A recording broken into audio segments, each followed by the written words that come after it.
All right. Welcome back to the Well-Rounded Wealth podcast. Patrick, we are doing yet another episode, and we actually just decided what we were going to talk about, and we're going to do kind of a fate versus free will, more philosophical discussion. Yeah. Kind of how do we think the world works and our lives work? Is it one or the other? Is it a little bit of both? Is it neither? Who knows? Who really knows? Yeah. Well, It's Patrick, all, we know, actually. yeah. We have all the answers. We're about to tell you. Free No. will is a lie. We know nothing, but that's why we're here, and that's why we're sharing our journey with you guys and talking about stuff that we think about. So, Yeah, totally. And topics that we want to discuss. So, yeah, I think it's definitely a interesting question because, I mean, especially us two, grown up Catholic, like it's always like you have free will, and as like humans, that's like the big differentiator between us and other beings within the world. And then, like, but there's also fate that I don't know, God or some higher being steps in. So who knows? I don't know. What's your perspective on it? And then we can kind of dive into some experiences that tell you one way or the other. Yeah, I have many thoughts, and I don't have any answers. But a phrase that has always really grabbed my attention, especially, I don't know, recently I've just thought about it more, is like the phrase, everything happens for a reason. Yeah. Because it's a great sentiment in a phrase, especially when things don't go your way. Yep. And then you can look back and be like, oh, well, you know what? I'm so glad that happened because now I'm here.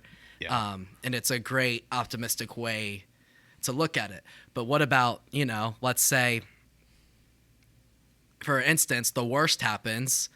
Like, I don't know, you fall down the stairs and you happen to just die. Like you break your neck or something.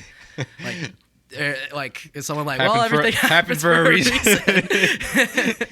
There you go. Thank God I died. Yeah, you just weren't meant to be. Yeah, so it's like it doesn't all, or like if any like tragedies or devastations happen, it's like, well, like, does that still apply? Yeah. Maybe if you like really go long run, well, it's like, well, if that didn't happen, maybe something even worse would have happened later. And Yeah. stuff like that. I think there's always like a what if, and especially in like traumatic cases. I mean, I think that could be a cause for just like fate, because I think like the free will portion of it is making conscious decision to direct where you want to go.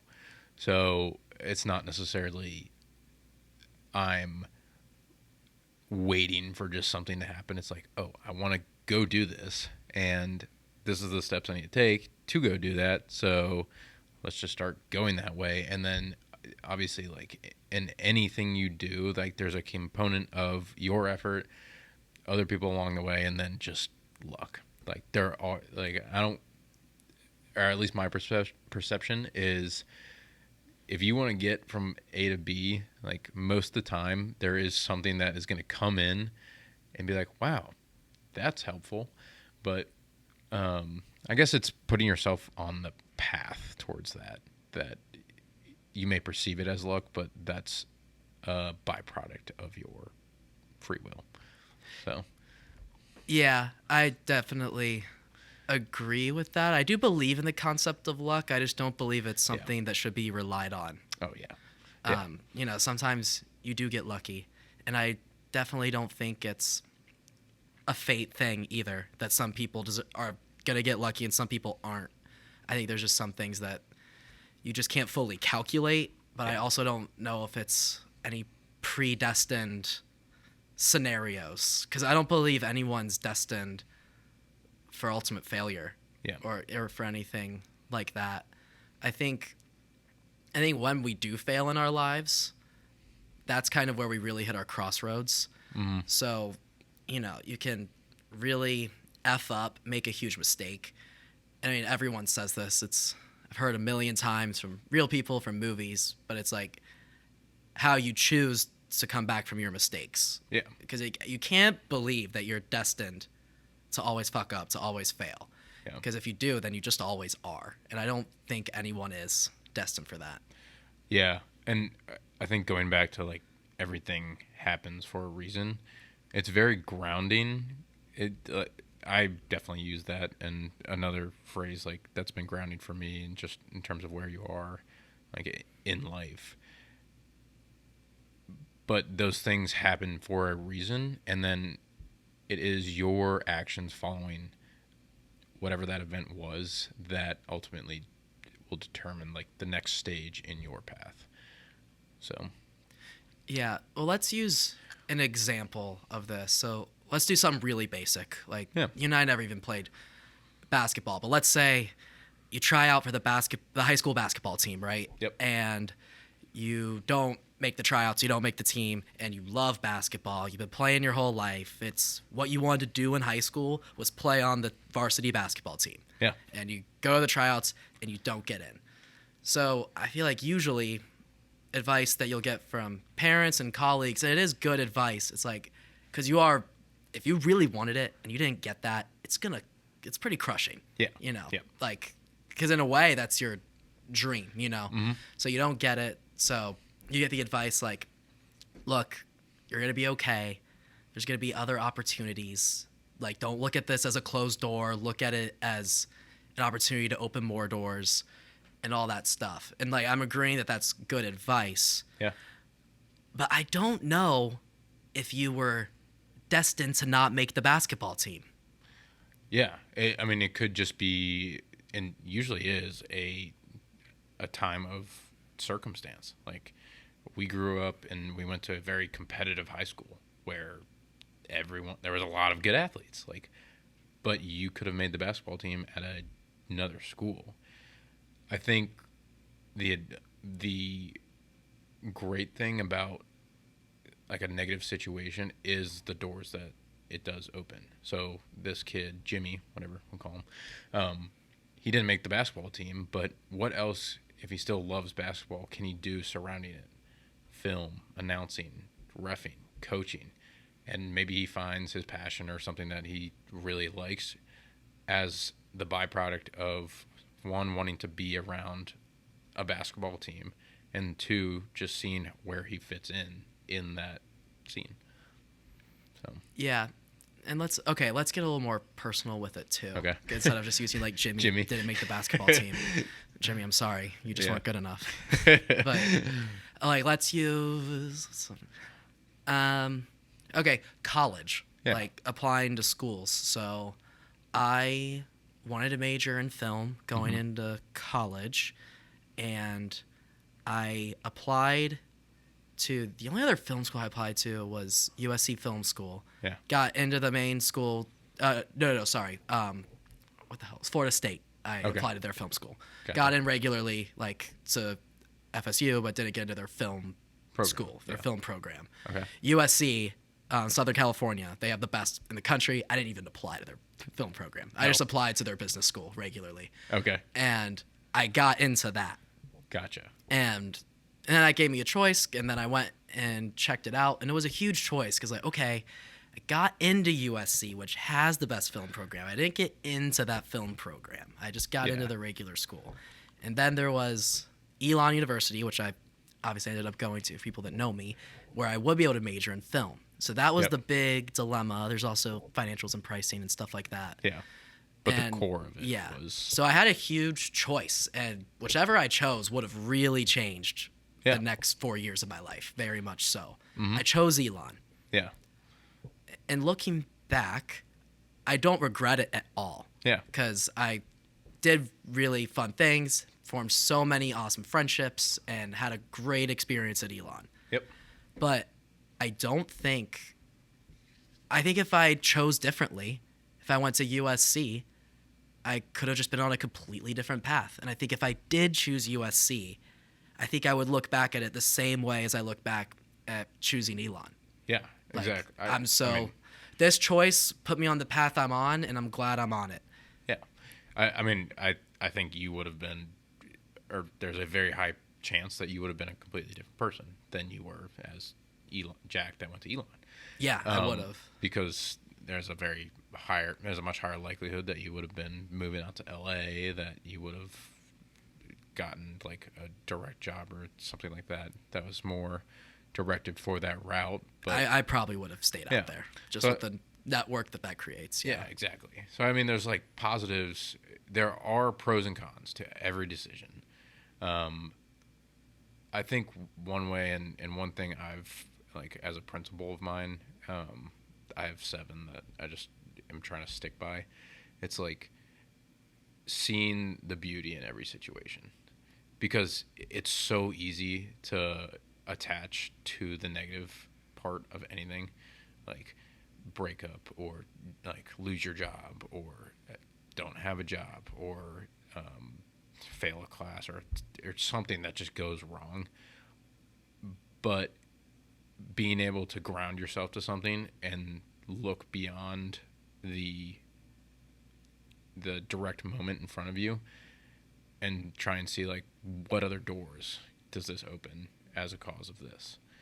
So I think it's a challenging way, but it's helped me to slow down and be like, what else is out there? Yeah. So. Yeah, I guess the more I'm talking, the more of this, I guess we're probably going to title it like fate versus free will Yeah. or something along those lines. I don't really believe in fate and destiny as much as I used to. Yeah. You know, I don't think it's you were always going to end up here. Mhm. Like whatever the end is, I think that's so up in the air. It's something that's not tangible to us. Like, sure, a transient being could be playing chess with us, but I mean, we consciously do not have that perception or ability to perceive or like know that. Yeah. We just don't. Like, there's no way. I mean, maybe some people do, and kudos to you because that'd be sick. Actually, that would kind of suck because then you know exactly where you're gonna be, and I don't know. I think that's part of life. It just there's excitement and there's uncertainty, and there's excitement in uncertainty, which I think is enjoyable, and that's a completely different way of how I used to think. Because I mean, as you knew me growing up, I was like, all right, I had a plan for this for the next 4 years, next 3 years, and then I hit the investment banking and kind of start the podcast, and I'm like, shit, I have no clue where the hell I'm going. Yeah. So, I mean, that was kind of my, if you want to call it fate versus free will moment, where I'm like, well, this just put a rock in my plan and kind of burned it up, and now it's completely open. So who knows where it's going to go? Yeah. So, but do you think you were always going to make that choice? Do you think all paths were leading to you making that choice? Or do you think you, upon your own free will, made a decision that changed did you consciously change that trajectory of your life? Or do you think you were always going to have that realization and you were always going to make that change? I had the choice to change. Yeah.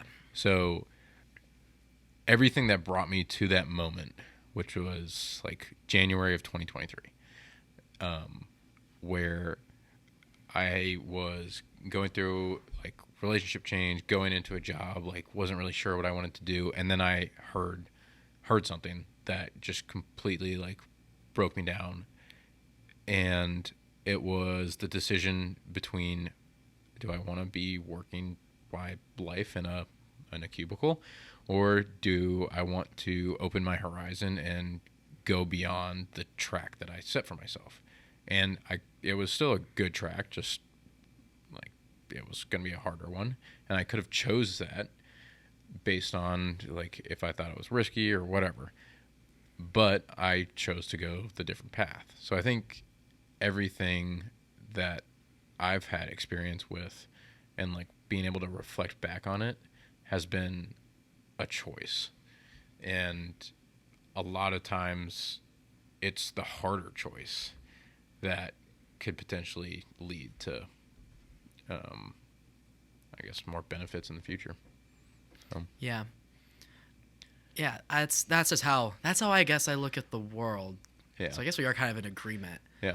Because I also 100%. like another phrase, like, it just wasn't meant to be. Yeah. I don't know.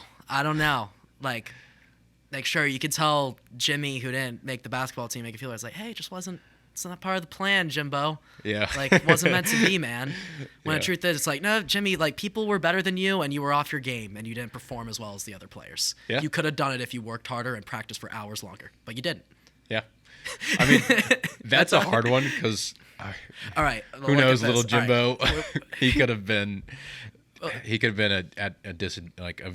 he could have been a midget and just had a dream to play basketball against a bunch of 6-foot guys. He could have Like, too, and I guess you could say like it wasn't meant to be. yeah, I think that Like- that comes down to circumstance. Like, Yeah, that also comes down to circumstance too. but I would say like normal person, like you or I. So I've definitely like that was kind of my why with running the Ironman. It's like when your mind and body are connected, your possibilities are limitless. I still truly believe that. For some people, it will just come more naturally. So Yeah. it depends on, do you want to spend the time to overcome the natural barriers of talent and exceed that with skill in whatever you do. Yeah, well, there's a component of like your biology and your skills, your natural talents. Like, so there are some things you just have. Yeah. Like, if you and I were to race right now, it would not be meant for me to beat you in Yeah. like a 10-mile distance run. You're gonna win. Like, Yeah. and there's nothing I can do to change that outcome. Yeah. Because you've been training like crazy. You ran Ironman a couple months ago. Yeah. I have not been training like crazy. Now, if there was a date like in 3 years, then I have a little more control. I could start running every single day and changing everything about me to catch up to you and maybe possibly beat you. Yeah. Now, if you do the exact same thing and we're both working that hard every day towards that date, then you're already ahead of me. But you know what Exactly. I'm saying? Like, Yeah. there are things that are in your control, and like let's just say you didn't up your train and stuff, and I had like 8 to 12 months to train really hard, Yeah. and I barely didn't beat you, and then oh, it's okay, Jack, it just wasn't meant to be. Yeah. It's like, actually no, I took like 2 weeks off training that day, and Yeah. it's like, actually if I put in more work I could have done it. It's Uh-huh. like I did have something in my ability Yeah. to do. Yeah. And I mean, I think my perception on that, because like competing in these things, like, and being competitive in that way, when you start going like you versus another person or something, or comparing yourself to someone else, that's when it can just take your progress away because That's of that true. natural ability. Like you're so much, you have like a way better natural ability of just communicating with people than I do. And I feel like you're just like a much better public speaker than I am. And like you said, if we both keep working on that, like for the next 3 years, you're already ahead. So you're going to be ahead. So Right. there's no point in saying like me versus Jack, am I doing better? It's like you versus you a week ago, or you versus you a month ago. And as someone who's competitive, or anyone who's a striver who's listening, that's difficult. Like, I get it, because you can only look inside you to see like, am I doing better than where I was before? Yeah. So, and that comes down to how much effort you're putting in versus yourself. Yeah. No, I definitely agree with the notion that comparison should not be a motivator Mhm. as much as kind of just of you versus you mentality. Yeah. It was just more of also kind of a hypothetical for the example Yeah. of a me versus you, of like what's predestined, what's free will, Mhm. and things like that. Yeah. Because I don't know, just that the idea that there's a big plan for the world, and that everyone, no matter what we do, we end up at the same place. I was like, okay, well, what about the people who spend their whole lives suffering? And David Goggins. yeah, but even in a different way, like they are weak and they're in situations where there is Yeah. nothing they can do to get strong. Like, I'm beating around a bush of actual scenarios, but just when you're in conditions that are inhumane, like tragedies, destruction, that were completely out of your control, I don't like the notion that that's all part of a big plan. Yeah. I mean, I also love the quote, like, control the factors you can. So there's no point in worrying about that stuff if you can't, like a tsunami or whatever. Like, you're not Aang. Yeah. Not gonna be able to water bend or something like that. But yeah, like in terms of the fate component of that, I agree. Like, I don't think someone's like, oh, okay, like, sorry, East Asians, like, you're just in a very tsunami prone place. Like, see ya. Yeah. But I think there's Just also all part of the plan, you Yeah. know? See Just a wasn't wave. meant to be. You just see a wave coming at you, part of the plan. All part of the You'll plan. all be okay. But yeah, it's just but, like, also, like, imagine the worst, like, a scenario, like a parent, like, loses their kid, Yeah. you know, or something like that, or like something that everyone deals with at some point, cancer. Like, imagine if someone went to comfort you and was like, hey, It's part it's of the all plan. part of the plan, all right? It just wasn't meant to be. You'd be like, fuck you. Yeah. like that's that. I would lose my shit if someone said Yeah. that to me. Like, it's very circumstantial, I feel like, when you use those phrases. Yeah, I think cancer patients and people that go through cancer are some of the best people to look at in this case because they just get that time stopping. Like, this is a very deadly disease, and now you have this much time predicted left to live. Yeah, having So- a expiration date is a crazy concept to me. Yeah. And That's I- something that really changes your whole world. yeah, I've done like reading and thinking on that because I know that's one of the episodes we're going to do eventually is an episode on death. Yeah, And we've been talking because about doing that for a while. at the end of the day, we're all going to the same place. So Whatever that may be. the period between when you're born and when you're dead, it just like your life just is. Like, that is your life. And what do you want to do with it? So, like, at the end of the day, nothing really matters. Like, you can leave a legacy behind, but for you, that isn't going to, like, at that point, you will have no more choice. That is our ultimate fate, is that we are going to die. Yeah. So, in the interim between when we have conscious free will, that is where we have the opportunity to make choice until the day the Grim Reaper comes and says, this is fate.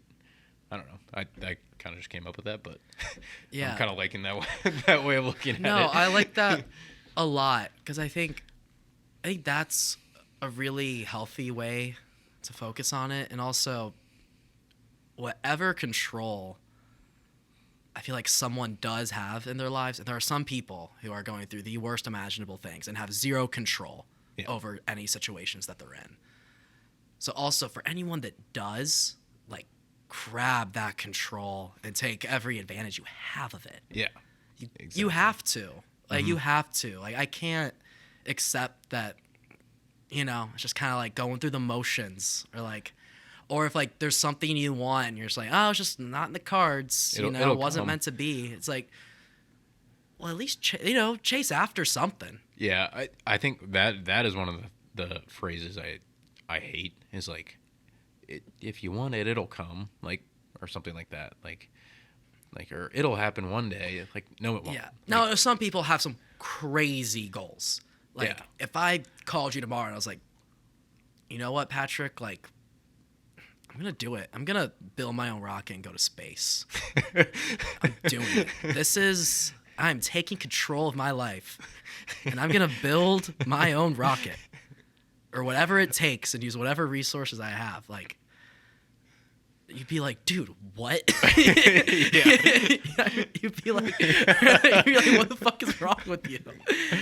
I mean, Okay, So, like, yeah, here's- let's actually get into it, because I was here's- also like, well, if I really like, wanted to if do you it. told me like you would jump off a bridge if you couldn't build a rocket and go to space, I'd be like, all right, well, looks like you got to build a rocket.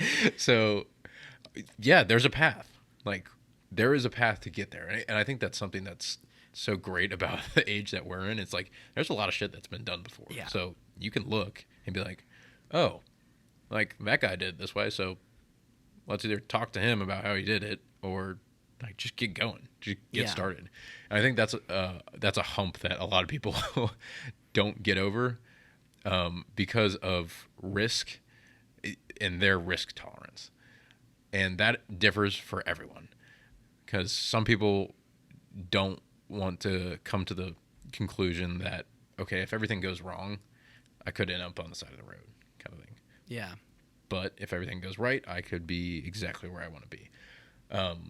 But for you, yeah, with the steps in the plan, like, okay, get your ass back to school and start reading a bunch of stuff, start listening to a bunch of, I don't even know where to start on that, but like, yeah. I guess. Now I'm actually like thinking in my head right now, I'm not going to do it. But I'm like, what could I do to build a rocket? Like, now you know what I mean? Like, put a firework on a paper airplane. well, yeah, but like if I actually wanted to do it, because like I'm like, well, okay, if I do a job where I can make a certain amount of money to apply to a graduate program, get into said graduate program, like study engineering, aerospace dynamics, and then also like study business enough, network enough, meet the right people, acquire the right resources, start a company like Elon started SpaceX, and then all of a sudden one day I have my own rocket. Like, I don't want to do that at all, so I'm fucking not. But the more I was thinking, I was like, well, maybe if I mean, there's so many variables. Yeah, there's a ton of variables that come in that you don't have control of. So it's like the risk and like a subcategory of risk would be like reasonability or reasoning, and then also your return on the time input of some goal or something you want to do. Yeah, at this stage in my life, yeah, if I want to do it since I was young and in high school, and then maybe it'd be a little more possible. Well, and I'm not saying it would be impossible now, but like at this stage, yeah, the like risk. I mean, it might function like.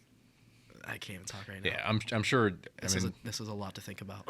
I was expecting it to in 30 years, Shaq may be on a rocket ship. Build a rocket. But I like to think of it just in terms of like breaking down, like business wise. It's like, and I'm sure someone has an equation out there for this. It's like, okay, whatever your factor is for risk, times the output that you would get from it. It's cost benefit. Yeah, sure. Times the where is it going? Sorry, I interrupted. No, you're good. Yeah, it's a risk, like the cost benefit you get out of it times your opportunity cost. Oh yeah, what else you could do. True. So like the opportunity cost is an interesting thing, which is huge. Like, and that was one thing with like my transition, like with banking, like I could have banked, and like the whole reason I was going kind of into banking was like bank money for like 2, 3, 5 years, whatever. But what was I missing out on working 80 hours a week to 100 hours a week in those 5 years? And that was an opportunity cost that I wasn't going to give up. That was my choice. So, that I guess is a pretty simple equation you can kind of just think about, and I'm sure that someone's got a metric out there, we can look it up, but to kind of analyze your choice at the end of the day, if you want to go to space. Yeah, my opportunity cost would be crazy. Yeah, exactly. And there's a total percentage of failure too. Yeah, risks, like the category of risk. I hope people don't actually think I have a secret desire to build a rocket. Well, I mean, who? You know what I'd like? I'd like for someone to just build the rocket for me, and I just get to go to space. Exactly. That'd be great. Yep. It would be great. I don't care about rockets or have a passion for them. Yeah. Going to space would be awesome. Going to space would be awesome. That would be really cool. You can buy space tickets, trips to space now. Yeah. Wait, already? Like, what? It's like pre-order? Like, you can't go tomorrow. No, you cannot go tomorrow, but like you can do it. I've heard that they've been planning that. Well, did you see Musk went to, or Bezos, he went to space. Yeah, that's right. In the Bezos rocket. Yeah.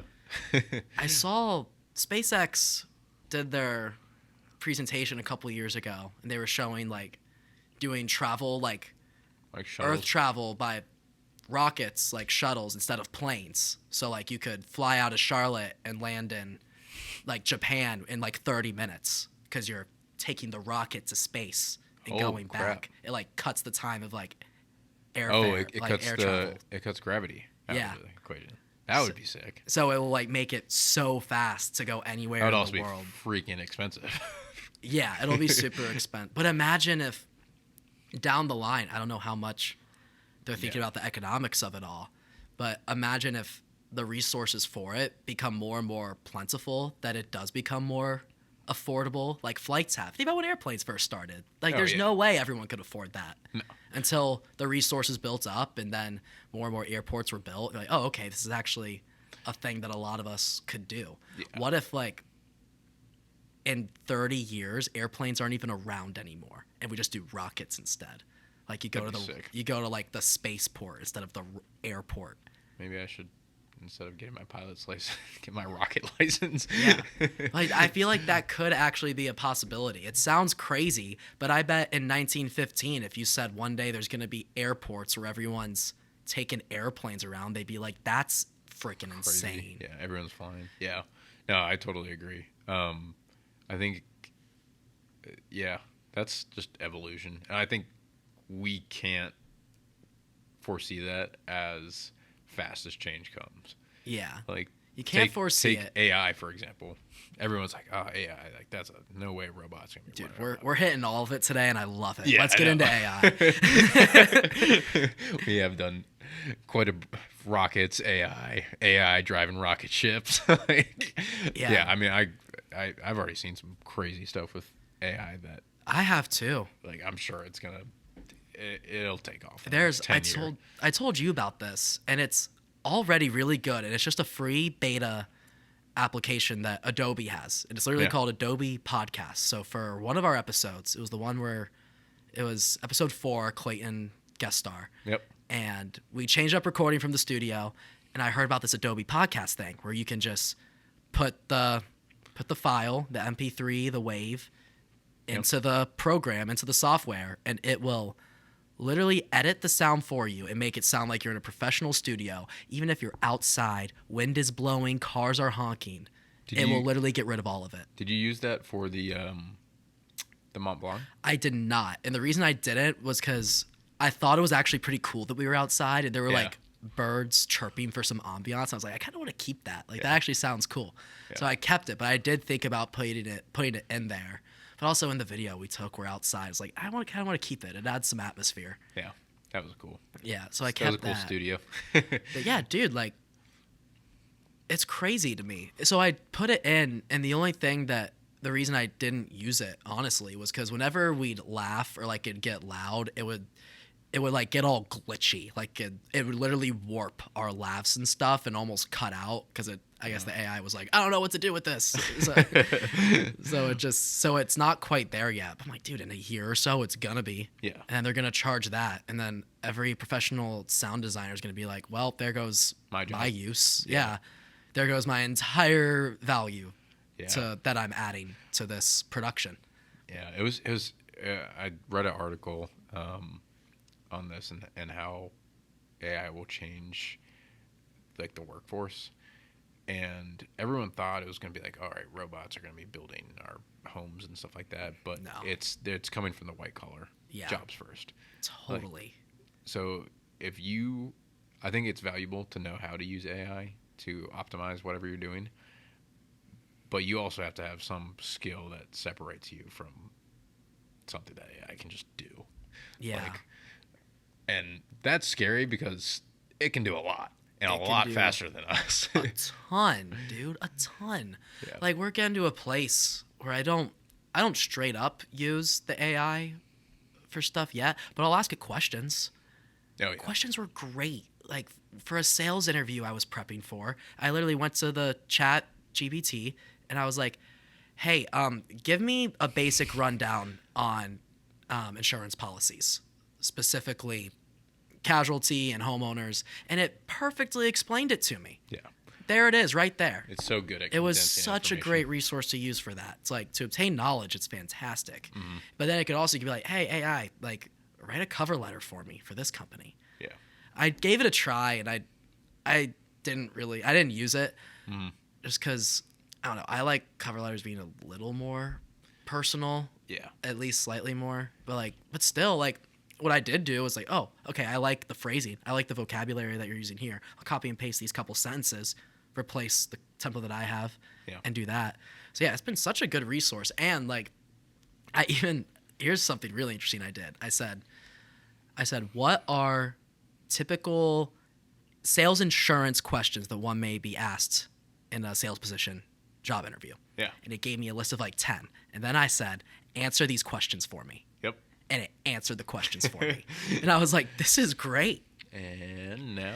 This is such a good resource. But I'm also like, one day, the AI is going to be able to get that job Yeah. because it's more prepped than I am.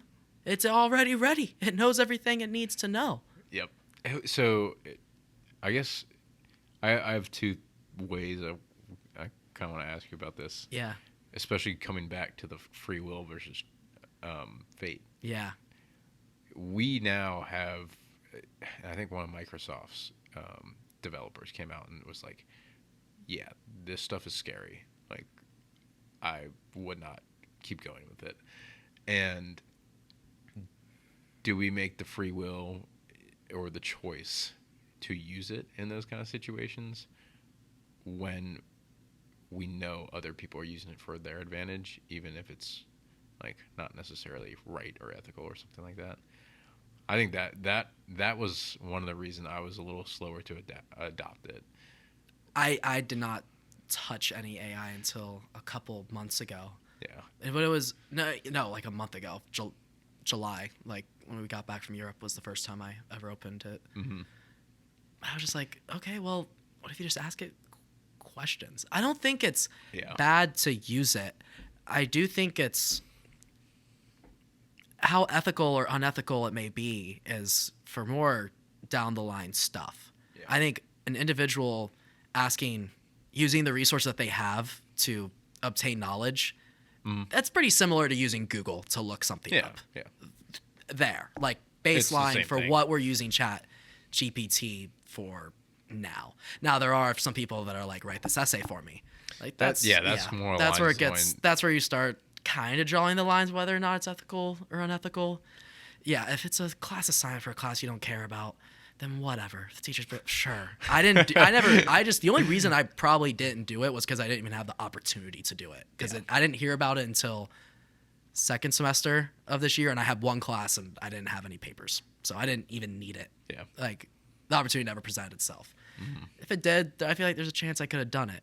Now, if you're using it to write a research paper that you want to be published as your own work, or cite sources that you don't even know if you used or not, because you have the AI write the research paper and then you need like a minimum of like 10 sources, so you're just like, oh, let me just look up a bunch of random sources. Yeah. Like then that's incredibly unethical. The second you publish work that you present as your own, I think that's incredibly unethical. Yeah.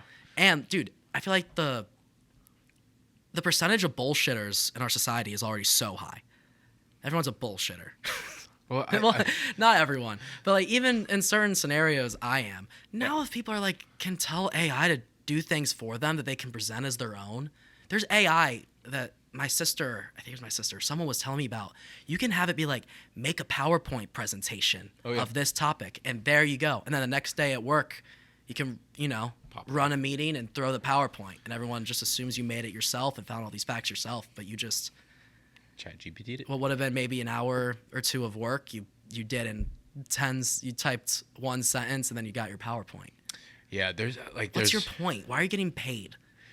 Well, I think that's fine, because if you can, I think it's fine, but from an employer perspective, you'd be like, well- why am I paying this guy? yeah, if the employer can figure it out, Yeah. then we're all screwed. Yeah, because the point of any employer hiring employees is to take time off of their own hands, Yep. or for someone to do tasks that they are not able to do. For example, if you grow a company that gets huge and you need an IT department, you don't know shit about coding, then you hire someone to do that job and pay him a good amount of money because they have skills that you need. But here's an interesting thought. So now, what if you use it to improve your quality of life? So like I had a friend I knew that worked at a real estate company that we had gone to like a baseball game, and it was I think it was like 10:30 or something like that. She's like, "Oh, I got to go back to the office." And I was like, "What the hell are you doing? Like you just went out, had a drink, and now you got to go back to the office to work like 10:30 p.m." So like what if you can improve your quality of life through it by reducing the amount of time you have to spend on something? So yeah, I think that's great because time is something we talked about this, I'm sure, in previous episodes. Time is incredibly valuable, incredibly valuable. Like most people who are super rich, like when you read interviews with like billionaires, I think Bezos said it. He's like, my time is infinitely more valuable than currency. Oh yeah, to me, because he has all the money in the world. Because he has limited of it. Yeah. Time is limited. His money is practically unlimited. Yeah. So those are probably two of the most valuable things to us individually, time and money. I mean, relationships and stuff, but like, you know what I'm saying. Yeah, seeing it as a resource. Yeah. As far as resources go, I think time and money are our two most valuable. I think that's a really interesting discussion that we could have a whole nother episode about, because I've listened to a bunch of like billionaires and read a bunch of their books, and it's like beyond the point, or I think taking a step back is that when our parents and the generation before us grew up, they had to go back and have time or have money as a staple for living. Mm-hmm. Because it used to be like, oh, I'll trade you this good for that good. So like bartering? Bartering, like way back in the day. Or like, I'll trade you this good for building your house or something like that. Yeah. Then people started creating the currency. So you needed money in order to get the stuff that you needed to live. Yeah. So that was like our parents' generation saw that from their parents' generation. They're like, we need to have security through money so that we can live. Well, dude, not our grandparents. Yeah, I mean, dude, currency's been around forever. Well, you know, I know currency's been around forever, but I'm saying like quality of life wise. Okay. Like you needed it to get food, to have a house, to have like that sort of thing. Okay, I get what you're saying. Because you can no longer be like, hey, I'll trade you my skill or that I have, for your vegetables or something, like whatever. Yeah. Well, I mean, community under the table things you can. What do you mean? Like, if you're really close to somebody like in the community. Oh yeah. You know, like you can volunteer with someone on weekends, and they're like, oh, like this guy's always volunteering at like, I don't know, our community theater or whatever. You could have free tickets to the show. You're helping us all the time. There's the barter. They're not paying you, but like. I'm talking about like living, like existing. So okay. like food, shelter, like water. Like okay. Those basic necessities. Oh, so you're breaking down the two most important resources. Like that time, I said. time, okay. and money. Yeah, I guess money equals the survival resources. Yeah, exactly. Yeah. And then time is time becomes your discretionary. Resource. Mm-hmm. So I think like reading all those books of billionaires and millionaires, or people who at this point in their life they just don't care about money, it's like, okay, they have a wildly different perspective on life and time in general. Yeah. So it's their perspective is, okay, I have and can have anything I want, so that portion of it is unlimited. So now with my thing that is infinitely more limited, which is time, what do I want to allocate that towards? Right. Which it's hard because you do need money to do certain things, but I think I've tried to switch my perspective on money and time that way, of scheduling time to do stuff that I want, as opposed to like always scheduling time to work for money. So, but I think we can dive way deeper in that. Yeah, Another no, episode. I get what you're saying with that, and I agree with what you're saying with that. Yeah. Yeah. So where were we? I don't know. We've gone we on a really- rabbit hole with this one, but Oh, dude, I want to talk about AI more. I have more things to say. Hang on. So okay. okay. Well, like, dude, I think it's gonna get so bad soon. Like, I hate to be like morbid in an episode, but it's gonna create a ton of problems soon. It's great. Look, it's like any tool ever, right? Like, you can, like a hammer, you can use it to build a house. You can use it to destroy a house. Tools are tools. But AI is a really powerful tool that can do a lot of jobs that human beings used to only be able to do. Yeah. And that's scary because honestly, the way a lot of CEOs think and the way that they structure their businesses and their companies Oh yeah. when they're choosing who to hire is, okay, what resources do I need to allocate to certain places in order to do jobs that need to be done efficiently? And they're making sure that the only reason they're hiring people is because, one, it takes time off their own hands, so there's a time aspect, and because overall it's generating a needed requirement for the company's profit. Oh yeah. I can tell you as a business owner now, like before looking to hire an employee, I'm looking for a virtual assistant or can I automate something with AI? Right. 100%. Because it's a cheaper option. Yeah, 100%. So Cheaper and more accessible and more reliable. Yeah. So the second AI is at a point where they're going to be able to do all of the research on proper marketing strategies and do their own analysis and comparisons and literally give you great strategies of how to market something, then a lot of employers or business owners are going to choose that over hiring people. See, this is an interesting conversation I had with my mom, actually. I think I know where you're going to take it because I also had a devil's advocate, but go ahead. So I was talking to her, and I told her that this world would be a better place if everyone understood probability. And she brought up a very good point, a counterpoint to that. Mm-hmm. It's because, like, if everyone understood probability or AI based everything off of probability, everyone would do the reasonable thing. But it's the people that do the unreasonable thing that create innovation. Yeah. And I was like, that's a very good point. Because it's like, take Elon Musk, for example. Like, he got the unreasonable thing was, okay, I'm going to build electric cars and I'm going to get the government to pay for it. I'm not going to pay for it at all. Like, statistically, that math probably did not work out. So, like, we just wouldn't have Tesla nowadays. But he did the unreasonable or improbable thing that led to new innovation. So I think that was a very good point, and that's hard because, like, I as an owner or like a company, I would want someone who's a self-starter who's innovative. But right now, I mean, I haven't seen AI's capability to do that, but I don't know. That would be scary if it could. Yeah.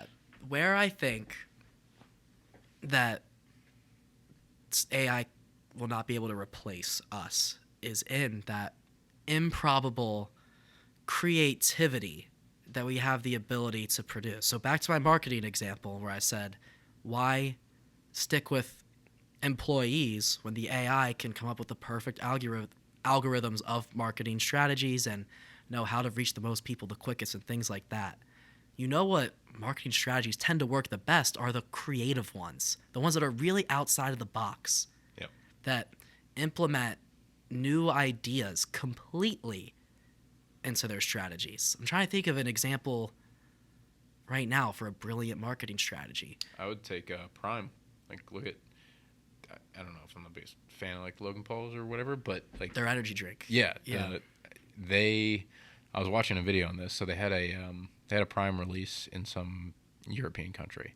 Yeah. And they told their entire audience, throw empty Prime bottles at us, like basically emulating that their audience hates them or hates Prime.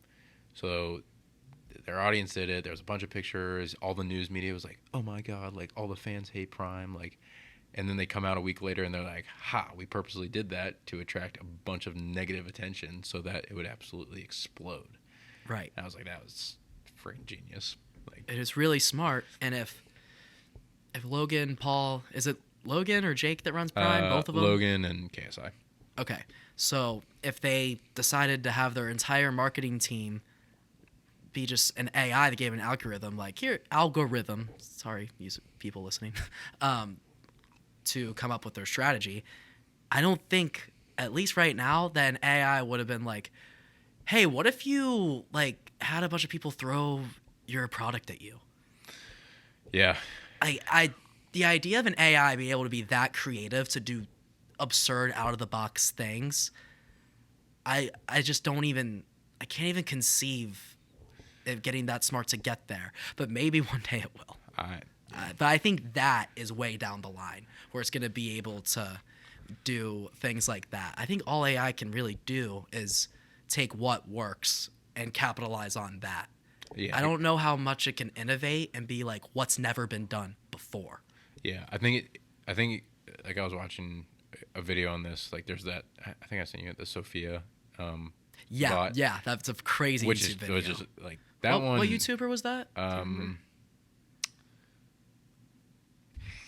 blanking. I don't know. Gotcha. But look up Sophia AI for anyone listening. And it was like The Bachelorette, right? No, that was the premise. I would just look at it was like a dating show, but look at the actual like the developers who did it, because they take obviously all the information on the internet that has been learned and previously learned, and then this Sophia AI bot can take and process human like emotion and reactions. Yeah, Which it's crazy. I thought that was, I was like, damn, like it knew if someone was like sad or something like that. And I was like, yeah, that's a little scary.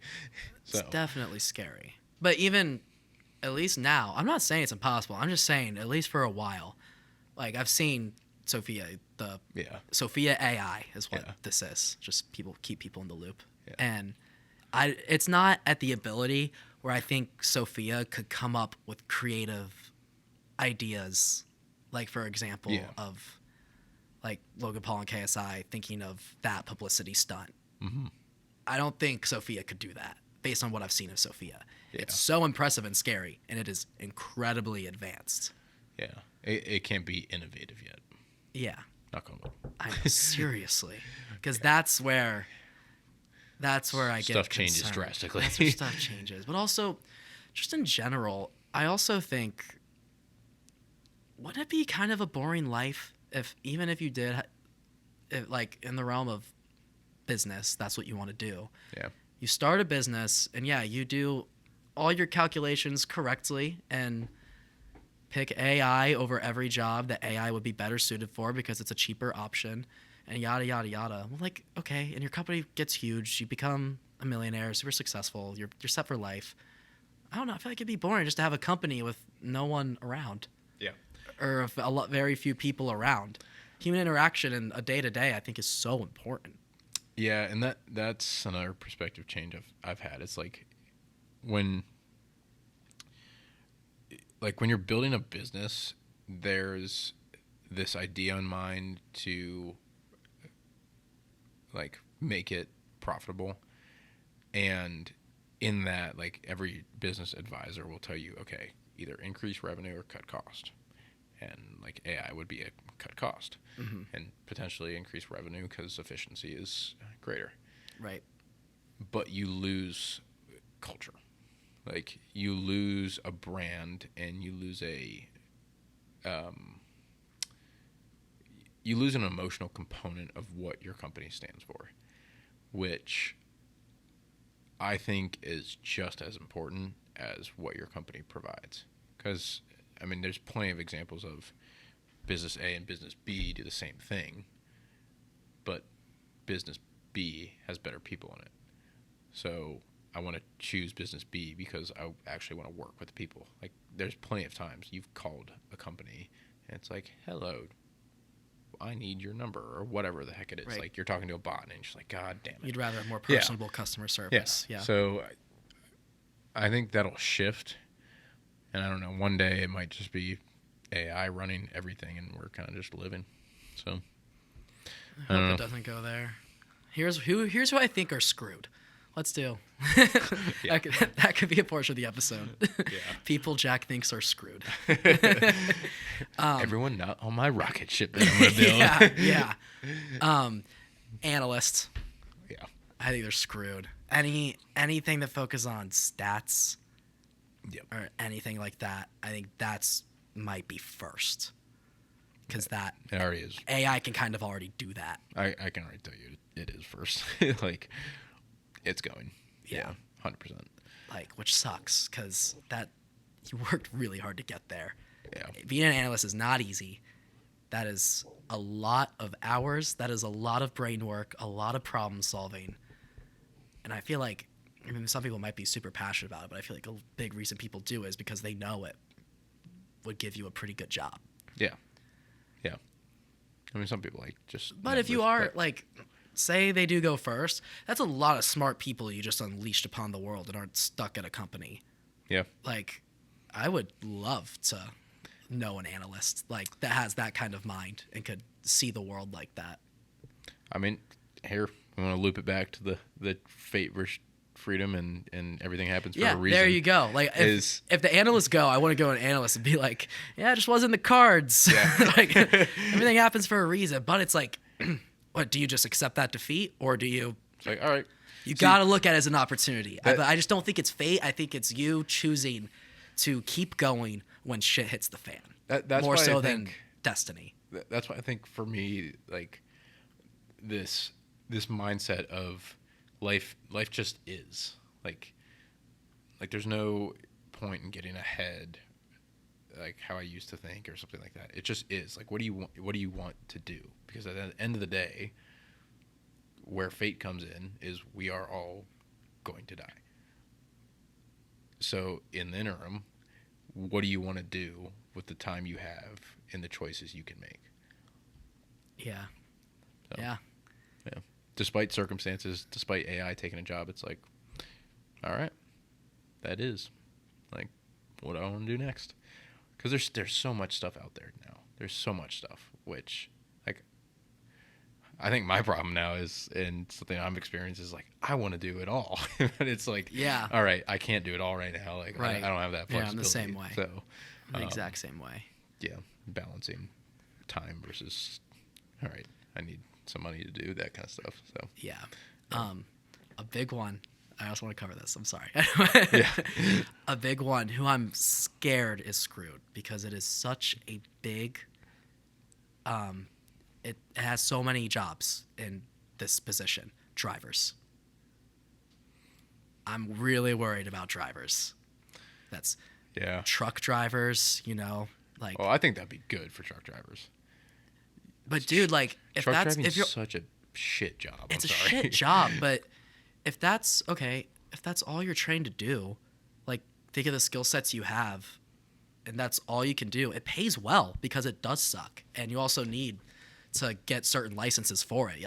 I can't just go be a truck driver. I need to get my truck driver's license, and then to get paid higher, like more and more exclusive licenses for the crazier vehicles. But think of what else you can learn with the time that you're not driving the truck. Yeah, but I'm saying you're not going to get paid if the truck could just drive itself. Oh, you're talking like, Yeah. What do they do for money? Yeah. They're not even going to hire drivers. If the truck could drive itself, why would they bother? Well, hopefully they can go back to school or something like that. But I'm actually one thing I'm wondering though is, dude, like that's a lot. Oh, Oh, all right. One second. Hold for phone. my stop working alarm. Speaking Sorry, of everyone. time. I can't cut that out. That's just gonna be in it. Oh, really? Yeah, that's whatever. But dude, like so many people make their living driving. I Yeah. think I'm curious if the government's actually gonna step in on that one. It's almost like a miniature, like that's almost like an industry of its own in a way. I feel like Yeah. not an industry, but I mean, transportation and logistics. yeah, Yeah. yeah, because they're, mate, you're gonna get to a point where the subway operators might not even need to operate the subway anymore. Bus drivers aren't gonna need to be a thing anymore. Like any city transportation, those jobs will be unnecessary. Truck drivers, which we covered, Uber drivers, Lyfts, like those, now Uber will just have all their cars be robots. Yeah. I honestly, I don't think it's a bad thing. In the short term, it is, because the people who are truck drivers won't know what to do. Yeah. In the long term, it allows people who are thinking about that path to potentially have a better and more healthy life instead of spending hours in a truck. It frees their mental capacity up for something else that they want to do and potentially be more innovative. So I think at the end of the day, what AI could end up doing is taking away monotonous, non-creative work, which I think, like, back to our point, is where humans thrive. And I get that, but so many jobs In the and short term. our economy are monotonous. But dude, like there's so many people. If we're just getting rid of those jobs, where's the opportunity? Not everyone can have those type of creative jobs. It's going to make this world even more competitive than it already is.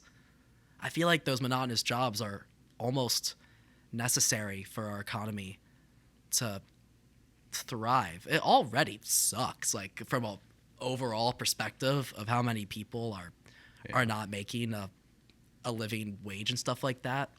But taking away the jobs that are monotonous, but at least are supplying people with that on top of it.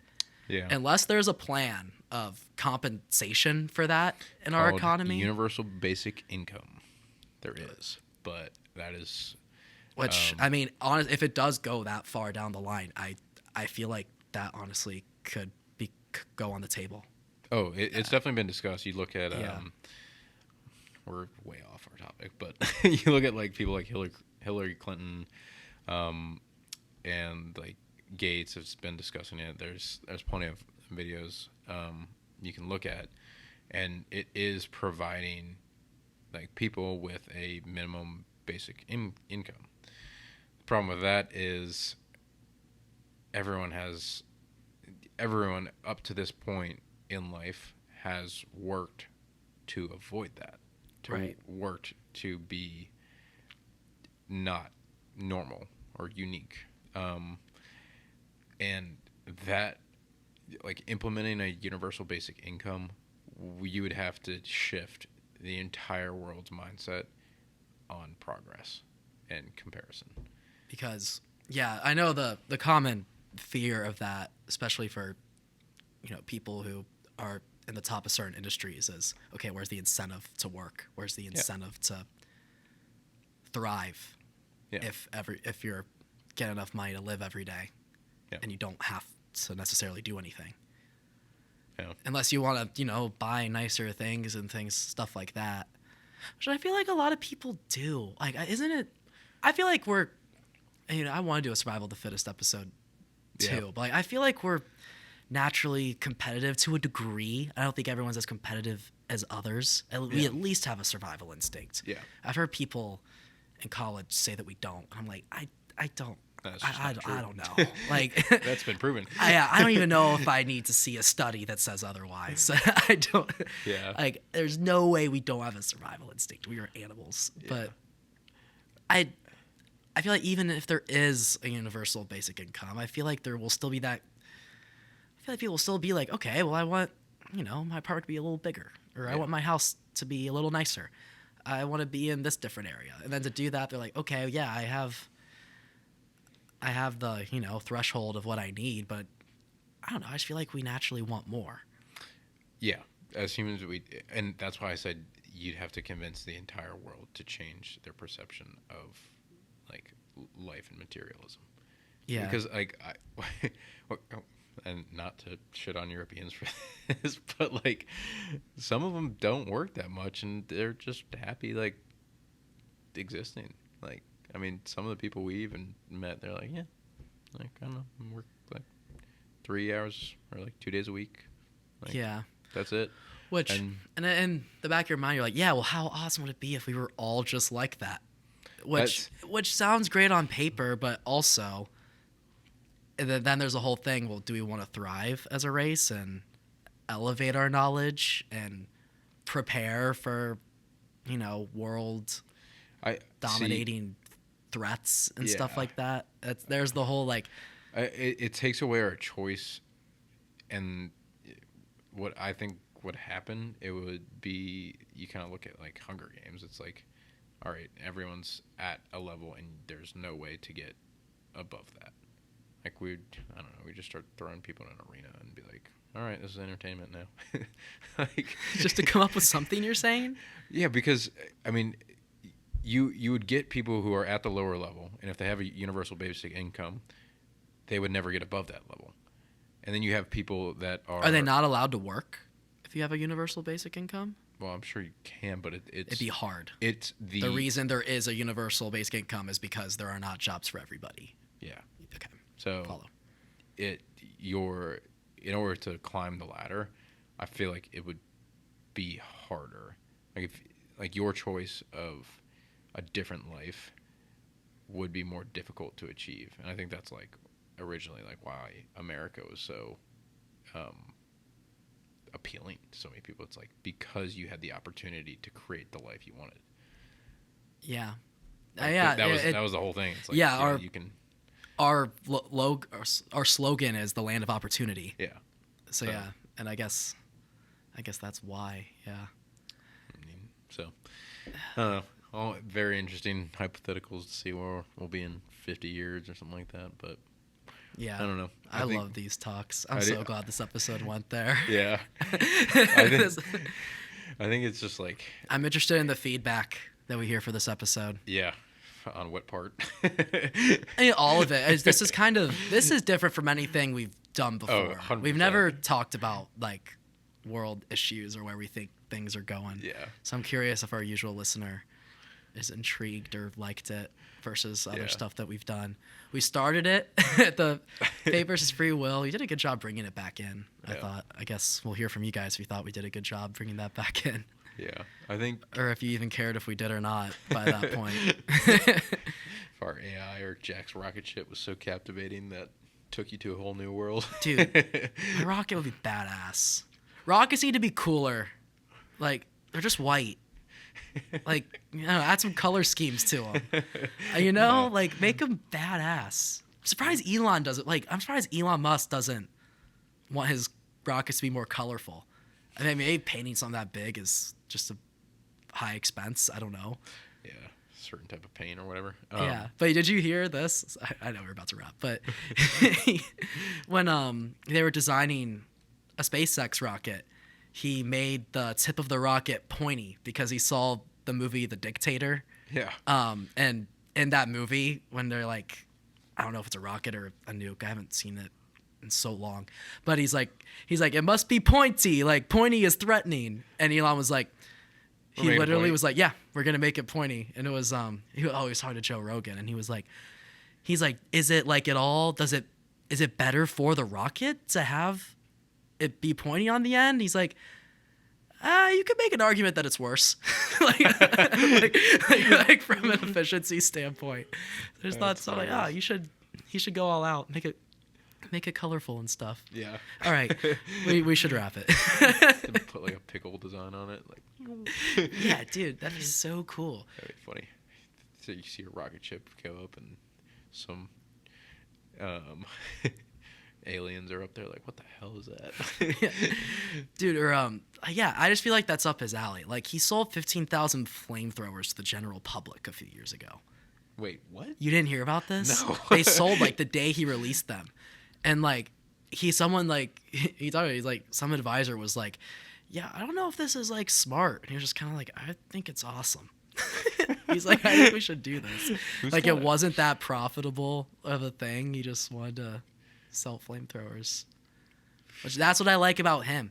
And like, he does things just because, not necessarily because it's he what should be wants done. to do 'em. Yeah. Yeah. And that's, I think like those principles that like I have been trying to like live by or incorporate more is like life just is right now, so I'm gonna do what I want to do. Yeah, I need to remember to be more goofy. Just funny because I'm already a really goofy person. If you know, me. You're a jackass. But dude, like I just lately, just like the stress of moving and job searching, I've so not been like this has been so nice because like I really enjoyed this just to be like, just have some lightheartedness because usually I'm just like, in my computer just like doing grunt work. Yeah, it hasn't been super fun. I'm not gonna lie. I mean, at the end of the day, it is a job, and whatever you make from it, it's gonna go back into this system of the world and other businesses. It's like you're renting whatever you own at the end of the day. So yeah. So to conclude, we're all fucked. I probably won't be able to build my rocket, and Jimmy's a little bitch who couldn't make the basketball team. And that's all. And that's all I got for you guys today. Yeah. This has been a fun one. It's definitely gone on several different lines that are super interesting. So we'll have to clip some up and promote it in very different ways. It'll be hard. It'll be hard because you need like a lot of the actual humor in this episode has been callbacks to like what we talked about earlier. We'll figure it out. That's our own conversation of how to make our reels. This is a journey, and glad you guys are with us and see where AI goes in the next 50 years. Yeah, especially for this one. If you do want to reach out about how you liked this episode, we're changing up the form a little bit. We're doing more free flow. That part I like. Maybe we strayed a little too much to the point where I want to rename the episode, and I probably will. All right, just know this. The original episode was Fate versus Free Will. That was our plan for the title. I guarantee you that will not be the title by the time when we release this. And yeah, any updates that we want to share? Nope. I think we have some new stuff coming out once you get settled down in Atlanta and kind of get studio stuff set up virtually. So be on the lookout for that. Keep if you guys want to leave any feedback or likes, comments, like we always appreciate it as well. And we got to be better about posting people that have commented and liked. So we do love still hearing that feedback and from anyone either through direct connection, Instagram, website, whatever it is. So and also we've never officially said this, I've realized, but our schedule is every other Tuesday morning when episodes release. Yes. Where once I move down to Atlanta and we get settled, we might try to make that weekly Tuesdays, but that'll be down the line. We're still planning bi-weekly Tuesday mornings, but that's when these episodes drop. That's when to always be ready for it. Yep. And yeah, I feel like most people have just caught on by the posts and stuff, but that is the schedule. Yep. Tuesday mornings, usually like 6:30 in the morning, it'll be out, so you can listen Tuesday on the way to work or commute and whatever you usually listen. So yeah, thanks for listening as always, guys. If you enjoyed this episode in particular, feel free to leave us a comment or any suggestions. As usual, we're always willing to take those. Feel free to like the podcast, follow the podcast wherever you're listening to it from. It helps us a ton, and we love you guys so much and really appreciate you. Thank you so much for listening. Have a good one. Thanks. Bye.